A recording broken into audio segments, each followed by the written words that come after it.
মাত্র এক টুকরো মাংস, এইটা দিয়েই কিন্তু চমৎকার একটা রেসিপি তৈরি করব পুরো পরিবারের জন্য। আশা করছি পুরোটা রেসিপি জুড়ে থাকলে আপনাদের কাছে ভালো লাগবে। ভালো লাগলে ভিডিওতে ছোট্ট একটি লাইক দিবেন। চলুন কিভাবে তৈরি করছি দেখিয়ে দিচ্ছি। আমি যে মাংস টুকরোটা নিয়েছি সেই মাংস টুকরোটাকে এখন আমি একটা নাইফের সাহায্যে চপিং বোর্ডের উপরে রেখে একদম কুচি কুচি করে কিমা করে ফেলবো। আপনাদের হাতে যদি সময় না থাকে আপনারা চাইলে কিন্তু এই কাজটা কিমা মেশিনেও করে নিতে পারেন, তবে আমি নাইফ দিয়েই করে নিচ্ছি।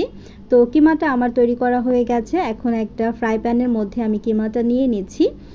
তো কাঁচামরিচ দিয়ে দিচ্ছি এখানে আমি প্রায় 5-6টার মতো, আরও 5-6টা আমি দিয়ে দিচ্ছি শুকনো মরিচ। অবশ্যই ঝাল আপনাদের পছন্দ মতো দেবেন। 1 ইঞ্চি সাইজের আদা আমি এখানে জুলিয়ান কাট করে দিয়ে দিয়েছি। কিছু দিয়ে দিয়েছি রসুন, যেটা কিনা আমি খোসা সহ দিয়েছি, খোসা ছাড়াও কিছু রসুন দিয়েছি। এরপর আমি এখানে মাঝারি সাইজের 2টা পেঁয়াজ এরকম রিংয়ের মতো করে কেটে দিয়ে দিয়েছি আমি হাফ চা চামচ কালো জিরা, পরিমাণ মতো দিয়েছি লবণ, আর সামান্য একটু দিয়ে দিয়েছি আমি হলুদের গুঁড়া।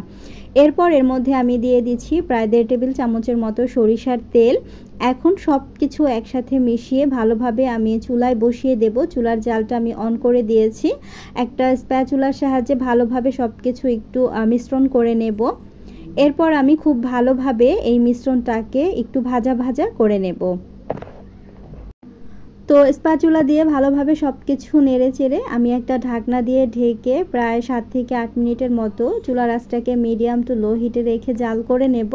এরই মধ্যেই কিন্তু এর থেকে পর্যাপ্ত পরিমাণ পানি বেরিয়েছে। তো এই পানিটাকে একদম শুকিয়ে একটু ভাজা ভাজা করে ফেলতে হবে। তো চুলার আঁচটাকে কমিয়ে রেখে আমি ঢাকনা দিয়ে কিন্তু আবারও একটু ঢেকে দিয়েছিলাম। আর ঢেকে দিয়ে দেখতেই পাচ্ছেন আপনারা পানিটা কিন্তু একদম শুকিয়ে গেছে, তেলের মধ্যে একদম ভাজা ভাজা হয়ে এসেছে। আর এই মুহূর্তে এর মধ্যে আমি দিয়ে দিচ্ছি প্রায় হাফ কাপের মতো পানি। এই পানিটুকু দিলেই কিন্তু মাংসের কিমাটা খুব সুন্দরভাবে সেদ্ধ হয়ে যাবে। এক্সট্রা করে আর কোনো কিছুই করতে হবে না। চুলার আঁচটাকে মিডিয়ামে রেখে এখন আমি জাল করে নেব। আর দেখতেই পাচ্ছেন পানিটা সম্পূর্ণ টেনে গিয়েছে। অফ ক্যামেরায় কিন্তু আমি আরও কয়েকবার ঢাকনাটাকে তুলে ভালোভাবে জাল করে এরকম ভেজে ভেজে সুন্দর একটা কালার চলে আসা পর্যন্ত রান্না করে নিয়েছি। তো আমার কিন্তু এই কিমাটা রান্না করা হয়ে গেছে। এখন যেই কাজটা করতে হবে, আমি এখানে একটা গ্রাইন্ডার নিয়েছি। তো এই গ্রাইন্ডারের মধ্যে হচ্ছে আমি পেঁয়াজ, কাঁচামরিচ, শুকনা মরিচ, রসুন সহ যে কিমাটাকে আমি ভালোভাবে একদম রান্না করে ভেজে নিয়েছি সম্পূর্ণটাই কিন্তু দিয়ে দিয়েছি। এখন ঢাকনাটা লাগিয়ে আমি জাস্ট শুধু একটু ব্লেন্ড করে নেব। এটা করতে কিন্তু খুব বেশি সময় লাগবে না, একদম অল্প সময়ের মধ্যেই কিন্তু হয়ে যাবে। দেখতেই পাচ্ছেন খুব সুন্দরভাবেই কিন্তু ব্লেন্ড করা হয়ে গেছে। তো আমি এখন একটা চামচের সাহায্যে উঠিয়ে নিচ্ছি। আর এটা কতটা পারফেক্ট হয়েছে সেটাও আমি আপনাদের সাথে একটু দেখিয়ে দিলাম। গরুর মাংস দিয়ে চমৎকার একটা ভর্তা তৈরি করে ফেললাম, যেটা কিনা গরম ভাতের সাথে খেতে এত বেশি মজার হয়ে থাকে। এরকম ছোট ছোট গোল গোল করে তারপর হচ্ছে সার্ভিং ডিশে সার্ভ করে নেব।